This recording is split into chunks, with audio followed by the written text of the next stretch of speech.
রাশিয়ার president Vladimir পুতিনের হাঁটার ভঙ্গি নিয়ে নতুন করে তোলপাড় শুরু হয়েছে।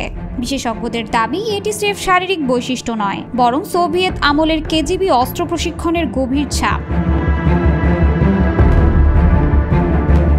পুতিন হাঁটার সময় ডান হাত প্রায় স্থির রাখেন, যেন বুকের কাছে কিছু ধরে রেখেছেন, আর বাম হাত দুলে ওঠে স্বাভাবিকভাবে।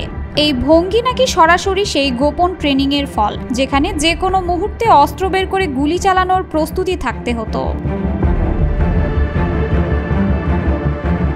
পর্তুগাল, ইতালি ও নেদারল্যান্ডসের গবেষকরা জানিয়েছেন, কেজিবি ম্যানুয়ালে অপারেটিভদের ডান হাতে অস্ত্র বুকের কাছে রাখতে এবং বাম দিক এগিয়ে নিয়ে হাঁটতে বলা হতো, যাতে শত্রুর সামনে আসা মাত্র দ্রুত গুলি চালানো যায়। পুতিন সোভিয়েত পতনের আগে কেজিবিতে লেফটেন্যান্ট কর্নেল পদে ছিলেন। সেই কৌশল এখনও বজায় রেখেছেন বলেই তাদের ধারণা। কিন্তু এখানেই শেষ নয়। সম্প্রতি প্রাক্তন ব্রিটিশ পররাষ্ট্রমন্ত্রী লর্ড ডেভিড ওয়েন আরও চাঞ্চল্যকর দাবি করেছেন, পুতিন হয়তো স্টেরয়েড ব্যবহার করছেন।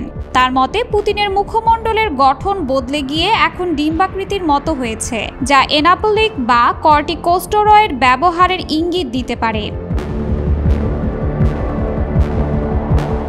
লর্ড ওয়েন টাইমস রেডিওতে বলেন, এটি কোনো বোটক্স বা প্লাস্টিক সার্জারি নয়, বরং স্টেরয়েডের প্রভাব, যা পেশি বাড়ায় কিন্তু রোগ প্রতিরোধ ক্ষমতা কমিয়ে দেয়। এতে মানুষ জটিল রোগে আরও ঝুঁকিপূর্ণ পরিস্থিতিতে পড়ে। পুতিনের অতিরিক্ত সতর্কতা, লোকজনের সাথে দূরত্ব বজায় রাখা, এমনকি উপদেষ্টাদেরও কোয়ারেন্টাইনে রাখা, সবই এর প্রমাণ হতে পারে। স্টেরয়েড ব্যবহারের আরও একটি মারাত্মক পার্শ্ব প্রতিক্রিয়া হলো আক্রমণাত্মক আচরণ বৃদ্ধি। অনেক বিশেষজ্ঞদের মতে, কোভিড মহামারীর সময় দীর্ঘ বিচ্ছিন্নতা এবং শারীরিক পরিবর্তনের প্রভাবে পুতিনের মানসিক স্থিতি ভেঙে পড়েছে, যা ইউক্রেন আক্রমণের মতো বড় সিদ্ধান্তে ভূমিকা রেখেছে। পুতিন দাবি করেছেন, ইউক্রেনে সেনা পাঠানো হয়েছে নির্যাতন ও গণহত্যার শিকার মানুষদের রক্ষা করতে। কিন্তু পশ্চিমা বিশ্ব এখন পর্যন্ত এ ধরনের কোনো প্রমাণ পায়নি বলে জানায়।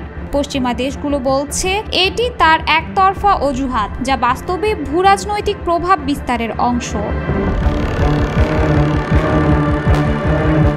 বিশ্লেষকরা বলছেন, পুতিনের হাঁটার ধরন থেকে শুরু করে তার শারীরিক পরিবর্তন, সবকিছু ইঙ্গিত দিচ্ছে তিনি এখনও শারীরিকভাবে লড়াইয়ের জন্য প্রস্তুত এবং মানসিকভাবে আরও কঠোর অবস্থানে রয়েছেন।